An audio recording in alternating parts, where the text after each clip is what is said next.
Assalamualaikum warahmatullahi wabarakatuh. Kami dari kelompok 3. Kami akan membawakan materi yang berjudul pewarisan sifat. Selamat menonton. Sekarang kami akan membahas tentang dasar-dasar pewarisan sifat pada tanaman, yang dimana ini merupakan inti dari genetika tanaman. Kita akan mulai dengan kromosom, struktur penting yang membawa informasi genetik.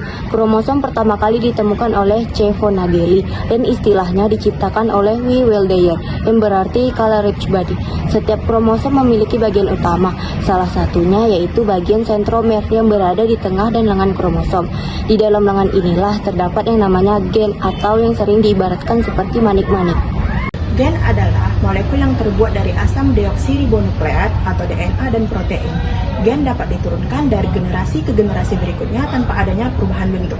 Gen tersusun dari beberapa elemen kimia yang membentuk asam nukleat. Ada dua jenis asam nukleat, yaitu DNA dan RNA. DNA adalah polimer rantai ganda yang berpilin atau double helix dan berfungsi membawa informasi genetik. DNA mempunyai beberapa fungsi utama seperti membawa informasi genetik melalui replikasi, menjadi cetakan kode asam amino, dan membentuk organisme sel. Pembelahan sangat penting bagi pertumbuhan dan reproduksi seksual. Pembelahan terbagi menjadi 3. Yang pertama ada amitosis. Amitosis adalah pembelahan sel secara langsung yang dimana biasa terjadi pada sel prokariotik. Contohnya seperti bakteri. Sel anakan yang dihasilkan ini akan sangat identik dengan sel induknya. Yang kedua ada mitosis. Mitosis adalah pembelahan sel yang terjadi pada sel eukariotik. Mitosis ini akan menghasilkan 2 sel anakan yang jumlah kromosomnya itu sama dengan sel induk. Mitosis ini akan melalui beberapa tahapan. Yang pertama ada interfase, profase, metafase, anafase, dan telofase. Yang ketiga ada meiosis. Meiosis ini terjadi pada reproduksi seksual, yang dimana dia akan menghasilkan sel haploid yang jumlah kromosomnya itu setengah dari sel induknya. Pada proses meiosis ini terjadi 2 tahapan. Yang pertama itu ada reduksi kromosom dan yang kedua itu ada pemisahan kromatid. Belum fertilisasi, ada proses pembentukan kelamin yang disebut gametogenesis. Yang pertama, mikosporogenesis adalah pembentukan gamet jantan yaitu serbuk sari.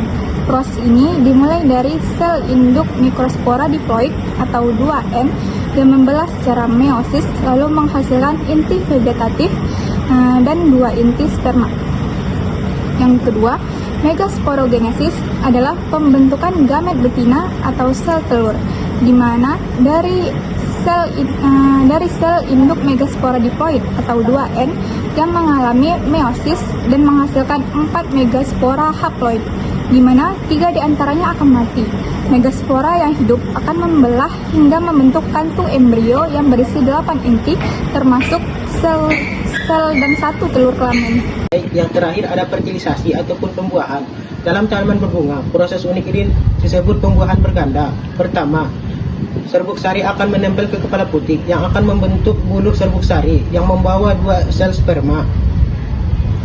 Dalam bakal biji, terjadi 2 pembuahan yang berlangsung secara bersamaan. Inti sel sperma akan membuahi sel telur yang menghasilkan zigot, kemudian membentuk embrio. 1 inti sel sperma lainnya akan membuahi inti kutub yang menghasilkan endosperma triploid yang akan menjadi bakal cadangan embrio. Dalam proses pembuahan ini, bakal biji akan menjadi biji, bakal buah akan menjadi buah. Proses ini memastikan nutrisi yang hanya diproduksi ketika pembuahan berhasil, menjadikannya sangat efisien.